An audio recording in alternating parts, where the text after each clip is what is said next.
Expunge करा दिया जाएगा। बेनीवाल जी प्लीज। सभापति महोदय, सदन में राष्ट्रपति के अभिभाषण पर चर्चा चल रही है।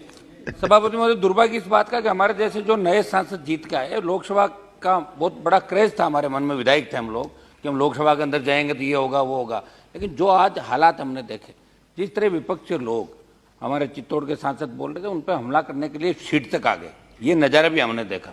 अच्छा हुआ मारपीट नहीं हुई, अगर कोई खड़ा होकर धक्कम धुक्का हो जाता तो पूरा देश देखता। इस तरह की घटनाएं नहीं होनी चाहिए। ये हम लोग आते हैं, 4 दिन चले गए हमारे, गुरुवार शुक्रवार और सोमवार, 3 दिन हल्ला कर लिया और फिर सारे भाषण देकर अब रफू चक्कर हो गए। कहाँ है विपक्ष, बताओ मुझे, कोई विपक्ष नजर नहीं आ रहा है। एक मिनट, सिर्फ हम लोग हैं जो 60-40 के रेशियो में चल रहे हैं, देश का भी ध्यान रख रहे हैं, स्टेट का भी विरोध कर रहे हैं, और रात को 12 बजे भी कोरम पूरा करने के लिए बैठे रहते हैं। मतलब हम कितना चिंतन करते हैं कि लोकतंत्र बचा रहे, इसके लिए हम यहाँ पे बैठे। पूरा विपक्ष चला गया सर। सभापति महोदय, अभी एक मिनट रुको तो सही, तो थोड़ा सा। सभापति महोदय, आज वैसे निशिकांत जी थकते ही नहीं है, चाहे 5 बार बोलोगे तो बोलेंगे। अभिभाषण के अंदर जो 82 बिंदुओं का अभिभाषण था सभापति महोदय, इसके अंदर काम के साथ साथ अगर उन चीज़ों का भी जिक्र होता कि सरकारी कुछ कमियां भी रही, उनको पूरा करेंगे, तो एक अच्छा मैसेज देश के अंदर जाता। एक विजन होता है, एक आईना है सरकार का। लेकिन इसका मैं कहना चाहूँगा कि इसके अंदर सरकार की कमियों को भी गिनाते हुए एक अच्छा संदेश इसका जाता।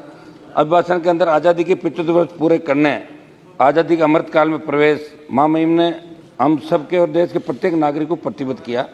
25 वर्षों में जो आगामी 25 वर्ष है, हमें कर्तव्यों की पराकाष्ठा करके दिखाना है। लेकिन मैं सदन के माध्यम से पूछना चाहूँगा, क्या सरकार अपने कर्तव्यों की पराकाष्ठा में खरी उतर रही है? मेरा सवाल है साहब। प्रधानमंत्री जी ने 2014 के अपने पहले स्वतंत्रता दिवस के भाषण में अपने विजन 75वें वर्ष में नए भारत की रणनीतिक घोषणा की, जो 2018 के अंदर जारी किया, और इसके अंदर लिखा कि भारत बनाने का जो लक्ष्य था, नए भारत में गंदगी, अशिक्षा, भ्रष्टाचार, गरीबी, कुपोषण और कमजोर कनेक्टिविटी से मुक्ति का लक्ष्य था, जिसे हम 2022 के अंदर पूरा कर लेंगे।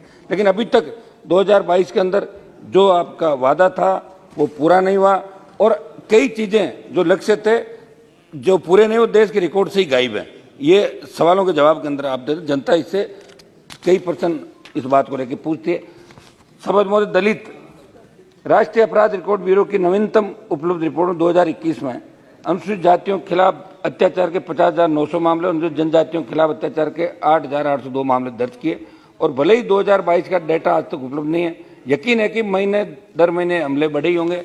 मेरे राजस्थान के अंदर जहाँ से मैं आता हूँ, मटकी के अंदर आज़ादी से 70 साल बाद अगर मटकी से कोई दलित का बेटा पानी पीने गया और उसको टीचर ने मारा, मैं खुद मौके पे गया था वहाँ पे जालोर के अंदर न्याय दिलाने के उस पीड़ित बच्चे को। आज़ादी के 70 साल बाद, 75 साल बाद अगर राजस्थान के अंदर ऐसे अपराध हो कि दलित दूल्हा घोड़ी पे नहीं बैठे, किसी ने मूंछ रख ली तो उसकी हत्या कर दी जाती, जितन मेघवाल की, ये घटनाएं राजस्थान के अंदर हो रही है। लेकिन हमें आपको इसलिए बताना पड़ रहा है कि राजस्थान में भी अभी सरकार वेंटिलेटर पे, सरकार दड़ों में बंटी हुई है, और भारतीय जनता पार्टी भी राजस्थान के अंदर विपक्षी भूमिका नहीं निभा पा रही है। ये तो हम बैठे हैं तो राजस्थान के अंदर मजबूत विपक्षी भूमिका राजस्थान में निभा रहे हैं, और यहाँ भी राजस्थान की कोई बात करता है तो हम मजबूत तरीके से राजस्थान की बात भी आपके सामने करते हैं।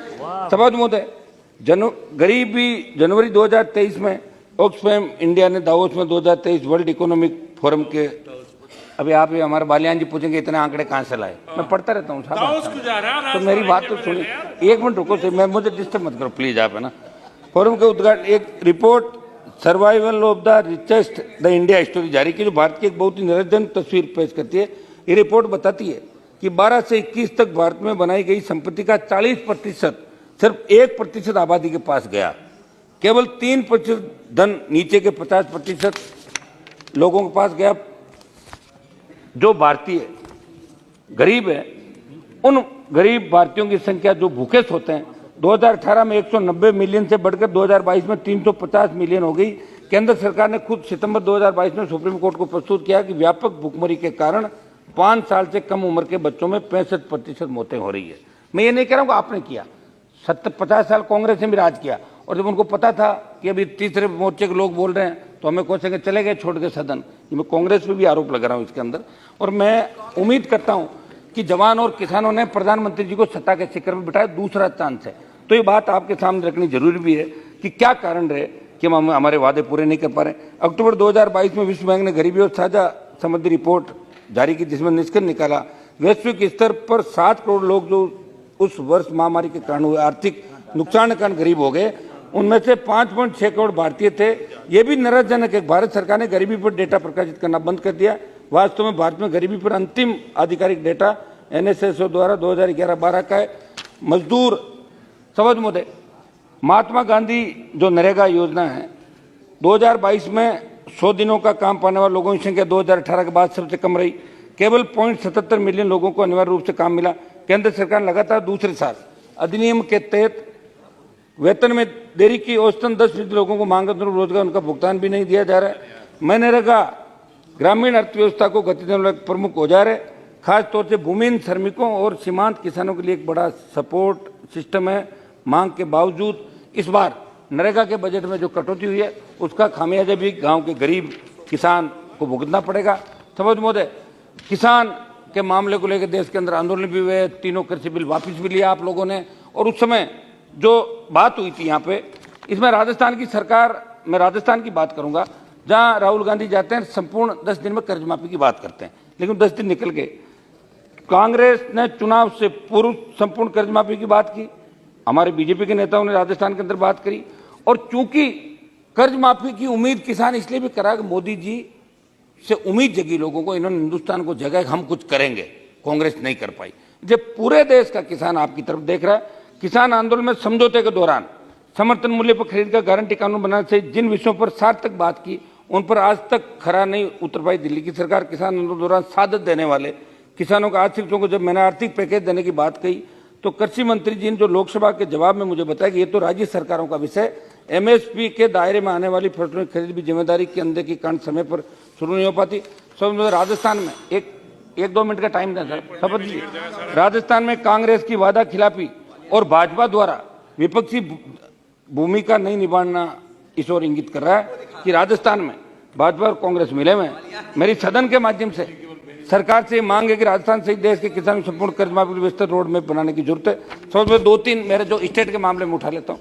सभापति महोदय, विश्व बैंक के रोजगार पर उपलब्ध आंकड़ों के अनुसार भारत में 15 से 24 साल के लिए रोजगार दर 23% है। 2012 में रोजगार दर बहुत ऊंची 29.3, 2010 में 32.4, 5 में 40.5 और 1994 में 43.4। आंकड़ों पर बात की जाए तो भारत में युवाओं का रोजगार मुहैया कराने का रिकॉर्ड सबसे खराब रहा है, जहां केवल केंद्र सरकार के विभिन्न मंत्रालयों विभागों को समाप्त कीजिए। 9,59,27%। राजस्थान पे आ रहा हूं, राजस्थान पे आते ही आप खुश हो जाओगे। परीक्षाओं की बात करूं मैं राजस्थान के अंदर, तो राजस्थान राज्य में पेपर लीक का सिलसिला थमने का नाम नहीं ले रहा है। हमने आंदोलन भी किया विधानसभा के अंदर, एक मिनट साहब, सस्पेंड हुए हमारे विधायक। और पेपर लीक के तार जो भी सेकंड ग्रेड भर्ती हुई, उससे पहले रीट का एग्जाम हुआ, 4 परीक्षाएं जो लगातार पेपर लीक को लेकर बड़े आंदोलन में आपकी पार्टी ने भी वहां विधानसभा के अंदर प्रयास किया था, लेकिन जो करना चाहिए था वो प्रयास नहीं कर पाई, हमें निकाल दिया गया। 1 मिनट साहब, पूरी बात करने दें मुझे, 1 मिनट राजस्थान पे संक्षेप में कहिए। तो संक्षेप में कह रहे हैं साहब आप, 1 मिनट बात पूरी करना सर। मैं पेपर लीक के अंदर यही डिमांड करूंगा कि हमारी श्रीमती नवनीत राणा जी, समझ मुझे पूरी बात तो करने दें साहब। अध्यक्ष महोदय, आपका बहुत बहुत धन्यवाद। Discussion on motion of thanks on जल्दी समाप्त कीजिए। कर दो, 1 मिनट करिए। सभापति जी 2 वाक्य बोल के समाप्त कीजिए, लंबा बताने की जरूरत नहीं है जी। 1 मिनट में कर दूं, ये लो बिना 2-3 वाक्य बोलिए। राजस्थान पे मैं एक ना अब आपके कहने से नहीं करूंगा मैं। सभापति जी, राजस्थान में जो पेपर लीक की घटनाएं हो रही है उसकी सीबीआई जांच की डिमांड वहां चल रही है, क्योंकि वहां की सरकार नहीं देगी। हम चाहते कि आप इंटरव्यू वहां करें। एक मिनट बात तो पूरी करना सर, ऐसे क्या कर रहे हैं? 1 मिनट बात करने दें, कोई मुझे थोड़ी बुला रहे, सब लोग बोले हैं, बैठे हैं रात तक, बात पूरी करने दें। सीबीआई जांच के लिए आप गवर्नर को निर्देशित कर सकते हैं, सीबीआई जांच होनी चाहिए। एक पेपर लीक की सेकंड ग्रेड की होगी, रीट की होगी। दूसरा मेरा है कि गैंगवार की घटनाएं जो राजस्थान में बढ़ रही है, कोई सुरक्षित नहीं। सीकर, अलवर, जयपुर, जोधपुर सहित जो गैंगवार की घटनाएं हो रही है, महिला उत्पीड़न में जो राजस्थान बर्बादी की ओर जा रहा है, और जो भ्रष्टाचार discussion on motion of thanks on the presidential